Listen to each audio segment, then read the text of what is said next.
Dear students, in this lecture, we have to discuss about the vibrations of air column in a pipe. पहले lecture में हम लोगों ने discuss किया था if pipe is closed at one end and open at another end. यहाँ पे हम डिस्कस करेंगे vibrations of air column in a pipe if pipe is open at both the ends. Open at both ends. Now here this is a pipe और ये pipe दोनों ही and से open है, तो इसके लिए हम वेरियस कंडीशंस जो पॉसिबल है उसको डिस्कस करेंगे वाइब्रेशंस के लिए।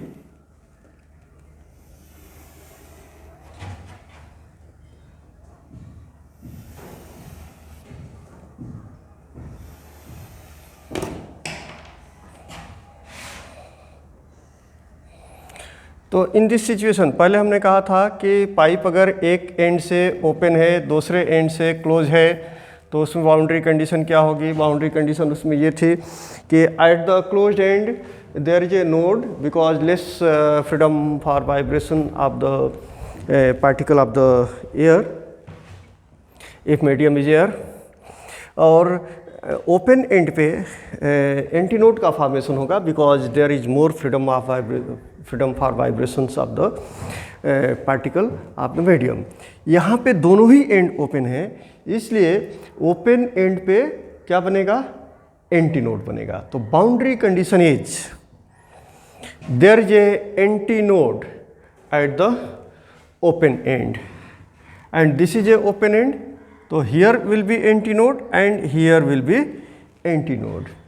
And you know that the antinode is not formed just at the boundary of the pipe but little distance beyond the boundary of the pipe, and that distance depends on the diameter, inner diameter of the pipe. So if the inner diameter of the pipe is d, then how much distance beyond the antinode will be formed, तो that distance will be 0.3 d और उसी को हम बोलते हैं and correction. 0.3 d इसको हम बोलेंगे एंड करेक्शन। तो यहाँ पे दो जगह एंड करेक्शन अप्लाई किया जाएगा, एक इस एंड पे और दूसरा इस एंड पे, इसलिए दोनों ही एंड ओपन है। तो length of the air column L है, length of the air column कितना है, L है, sorry length of the pipe small l है और length of the air column कितना है, कैपिटल L। तो length of the air column की बात करते हैं, that is a capital L। अब यहाँ पे एंटीनोड बन गया, यहाँ पे एंटीनोड बन गया, तो बीच में यहाँ पे कहीं नोड बनेगा, एग्जैक्टली बीच में कहीं पे क्या बनेगा, नोड का फॉर्मेशन होगा।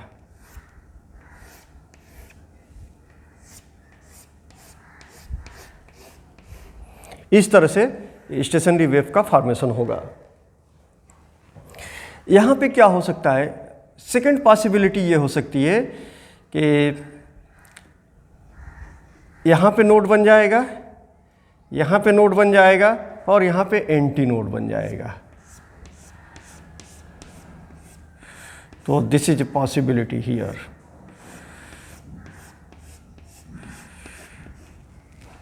ओके, यहाँ पे क्या पॉसिबिलिटी होगा, यहाँ पे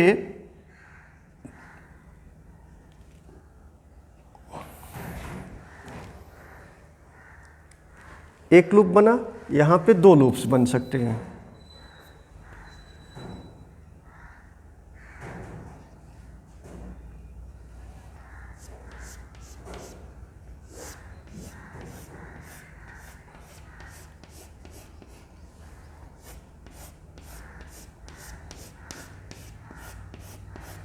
This type of vibration may be okay. तो बात करते हैं लेंथ ऑफ एयर कॉलम कितना होगा। Length of air column will B distance between two consecutive antinode, दो नोड्स के बीच का डिस्टेंस कितना होता है in terms of the wavelength. If here the frequency of vibration is n and the wavelength of vibration is lambda, तो therefore L is equal to lambda by 2, इसलिए कि anti node और दूसरे एंटी नोड के बीच का distance कितना होता है, लेम्बडा बाई 2, या नोड और नोड के बीच का डिस्टेंस कितना होता है, लेम्बडा बाई 2. तो therefore L is equal to lambda by 2.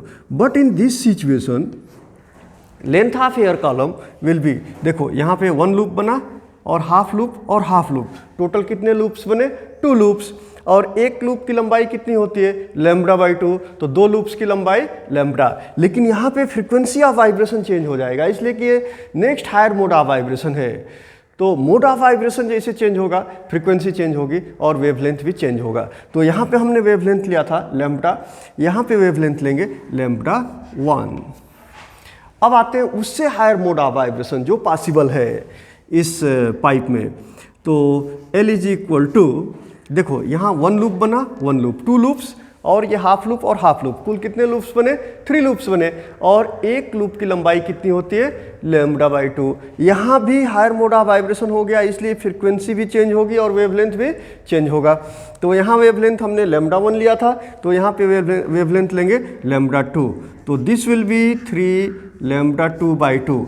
एक लूप की लंबाई लेम्बडा 2 बाई 2, तो 3 लूप्स की लंबाई 3 लेम्बडा 2 बाई 2. नाउ देन अब हम बात करते हैं in the simplest mode of vibration की. In the simplest mode of vibration, in this mode now the length of air column, length of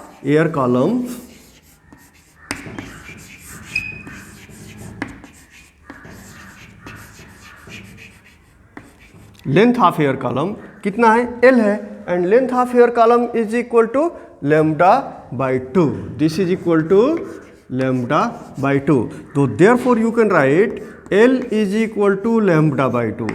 therefore lambda is equal to 2L, right. Now therefore velocity V is equal to n lambda, you know that.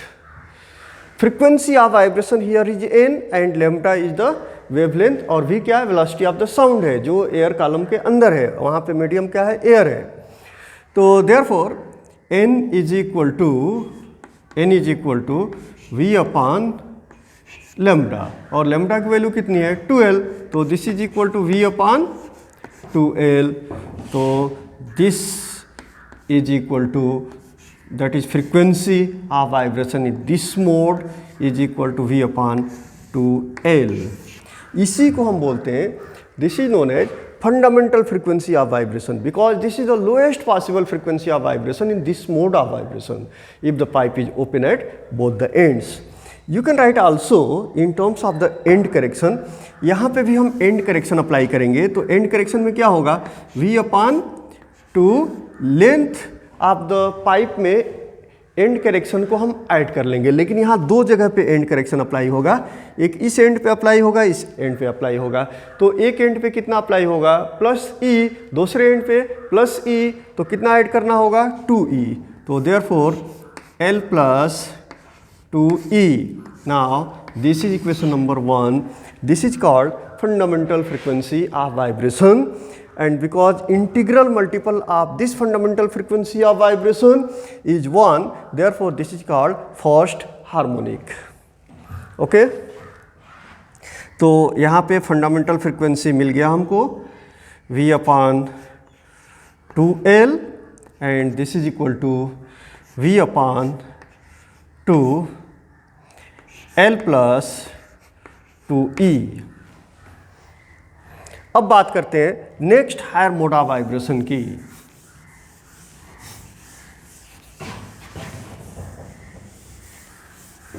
In next higher mode of vibration की.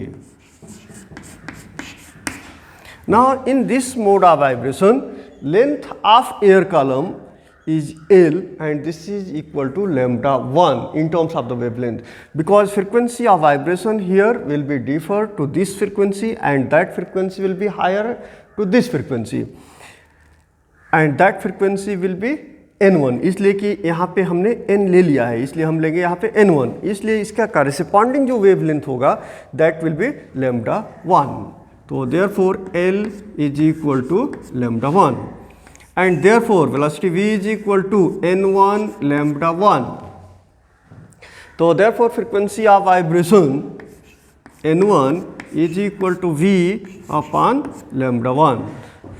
तो अब value ये value हम substitute करेंगे n1 के expression के लिए. n1 is equal to v upon lambda 1 और लैम्डा 1 कितना है? l है. तो देयरफॉर v अपान l. पहले इक्वेशन से आप कंपेयर कर सकते हैं. यहाँ पे क्या है? v अपान 2l. तो इसको अगर हम 2 से मल्टीप्लाई करें n को तो क्या मिलेगा? v upon l. तो therefore this is equal to, ये कितना है? This is equal to 2n. कितना मिल गया? 2n. और इसको अगर एंड करेक्शन के फॉर्म में हम लिखना चाहें तो कैसे लिखेंगे? This will B v upon l plus 2e, l plus 2e in terms of the end correction. तो यहाँ हमको फ्रीक्वेंसी मिल गया n1 और n1 कितना हो गया? n1 is equal to v upon 2 l plus 2e and this is equal to 2n. This is equation number 2. तो अभी हमको मिल गया सेकेंड मोड ऑफ वाइब्रेशन में फ्रीक्वेंसी जो होती है वह फंडामेंटल फ्रीक्वेंसी ऑफ वाइब्रेशन के जस्ट डबल होता है. Now in next higher mode of vibration, इसके बाद जो हायर मोड ऑफ वाइब्रेशन है उसमें कितने लूप्स बन रहे हैं? 1 loop, 2 loop, half loop and half loop. Total कितने लूप्स बने? 3 लूप्स बने. तो therefore length of air column that is L is equal to, कितना लिखेंगे? एक लूप की लंबाई कितनी होगी? यहाँ वेवलेंथ हो गया लैम्डा 2, तो लैम्डा 2 बाई 2. कितने लूप्स बने? 1 1 2 हो गए. ये हाफ लूप हो गया, ये हाफ लूप हो गया. कुल कितने लूप्स बन गए? 3 लूप्स बन गए. तो therefore 3 lambda 2 by 2, 3 lambda 2 by 2. तो therefore lambda 2 is equal to 2l upon 3. Okay. अब हम वही फार्मूला अप्लाई करेंगे वेलोसिटी के लिए. Velocity v is equal to n2 lambda 2. v is equal to n2 lambda 2. तो आप हर जगह देख रहे हो कि v की वैल्यू हम वही ले रहे हैं, v1 v2 v3 नहीं ले रहे हैं. ऐसा क्यों कर रहे हैं? इसलिए कि वेलोसिटी ऑफ द साउंड हर पाइप में, चाहे वो सिंपलेस्ट मोड ऑफ वाइब्रेशन में वाइब्रेट कर रहा है या next higher mode of vibration में वाइब्रेट कर रहा है या again next mode of vibration में वाइब्रेट कर रहा है, तो जो साउंड की वेलोसिटी होगी that will be the constant. इसकी वजह से हम v1 v2 v3 नहीं नोट कर रहे हैं. Velocity of the sound will be constant. Only what is varying in these various modes of vibration, only variation is in frequency and the wavelength. Frequency increase होगी तो क्या होगा? Wavelength decrease करेगा, और फ्रीक्वेंसी डिक्रीज करती है तो wavelength increase करता है. यहाँ से आप देख भी सकते हैं ये लैम्डा बाई 2, ये पूरी डिस्टेंस लैम्डा बाई 2 है और ये पूरी डिस्टेंस कितनी है? लैम्डा 1 है. ये पूरी distance, this distance is lambda 1. Okay. ये हाफ है, मतलब कि फ्रीक्वेंसी कहाँ इंक्रीज हो रही है? फ्रीक्वेंसी इधर इंक्रीज हो रही है, इसलिए कि वेवलेंथ यहाँ पे डिक्रीज हो रहा है. Now n2 is equal to v upon lambda 2, right. तो therefore this is equal to v upon lambda 2. Lambda 2 कितना होगा? Lambda 2 is equal to 2l upon 3. तो दिस इज 2l अपॉन 3. तो this will be equal to 3v upon 2l. तो in terms of the end correction you can write here this is equal to 3v upon 2l plus 2e. okay. Now, therefore, this is equal to substituting the value of the fundamental frequency of vibration, that is n is equal to v upon 2L. तो यहाँ रख देंगे 3 into v upon 2L. v upon 2L is equal to fundamental frequency of vibration. तो this will be 3n. ये क्या हो गया n2.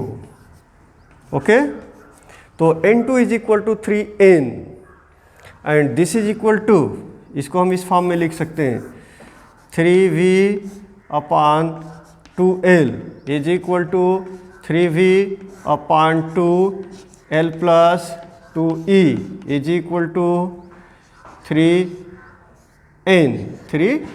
ये हो गया इक्वेशन नंबर 3.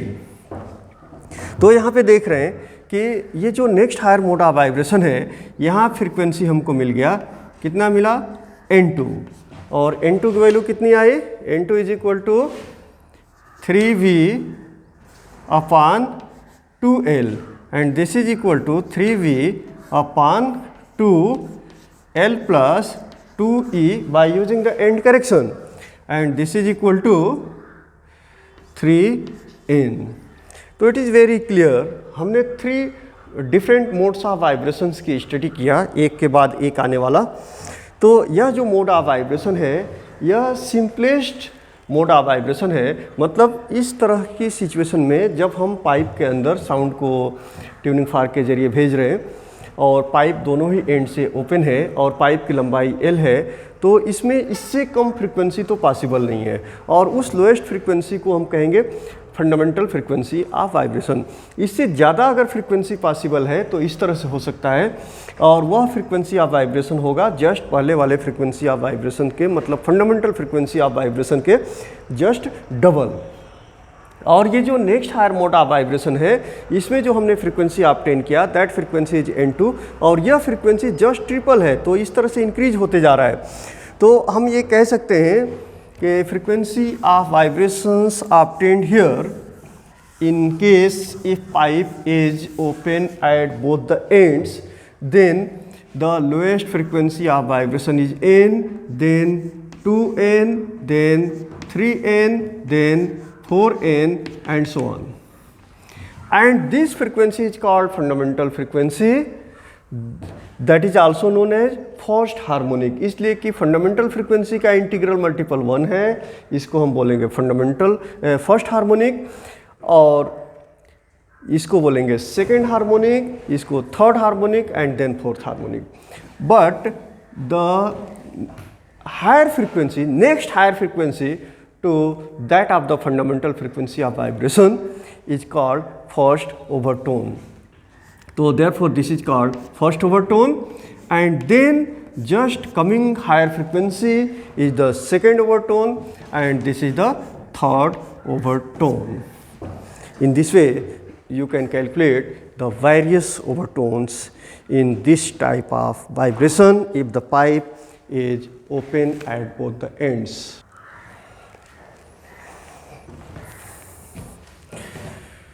तो अभी हमने बात किया कि किसी पर्टिकुलर ओवरटोन को फंडामेंटल फ्रीक्वेंसी के टर्म में कैसे एक्सप्रेस करेंगे.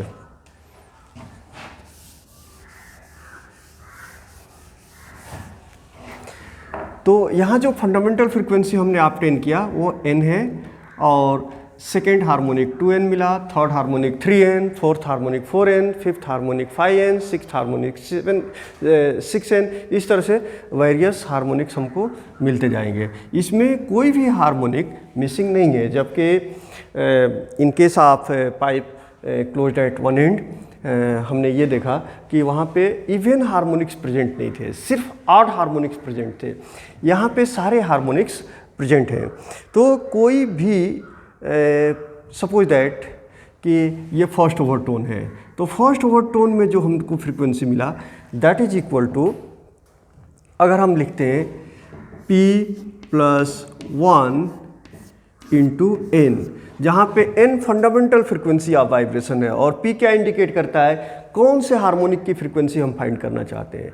तो हम पहले हार्मोनिक की फ्रीक्वेंसी फाइंड करना चाहते हैं, तो p की वैल्यू कितनी हो जाएगी 1, तो 1 plus 1 2 into n 2n is the frequency of first overtone.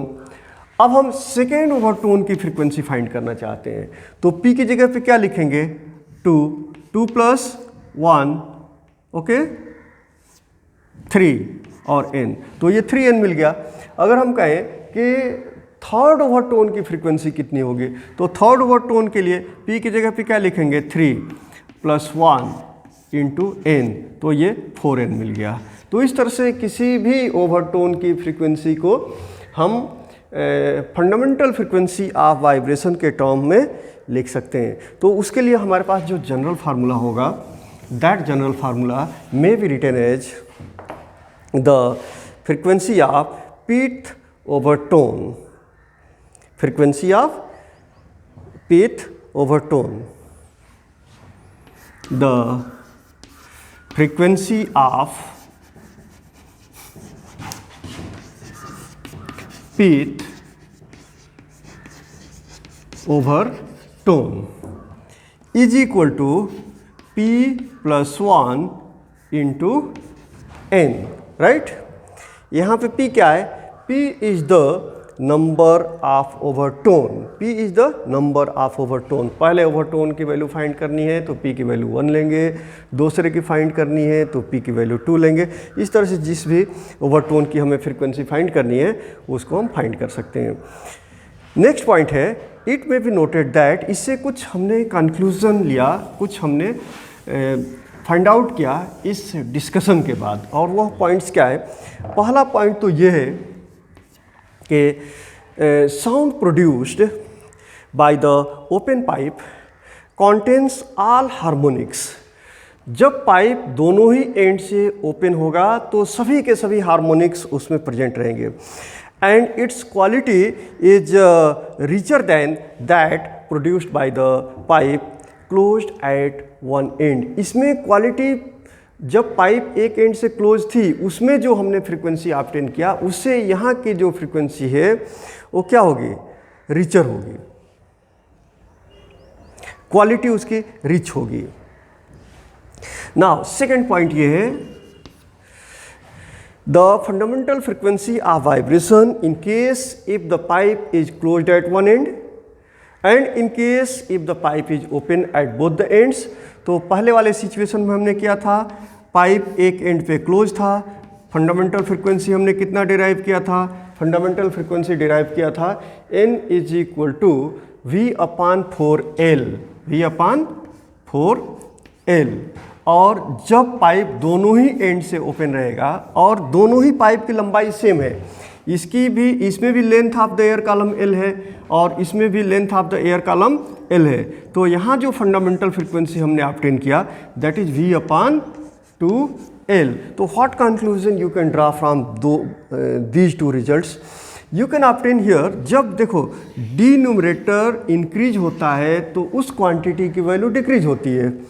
तो अगर पहले वाले को हम 2 से मल्टीप्लाई कर देते हैं तो ये सेकंड वाला मिलता है, मतलब कि in case pipe open at both the ends, in that situation the fundamental frequency obtained will be just double two that in case if the pipe is closed at one and if length of the air column in both the situation is same.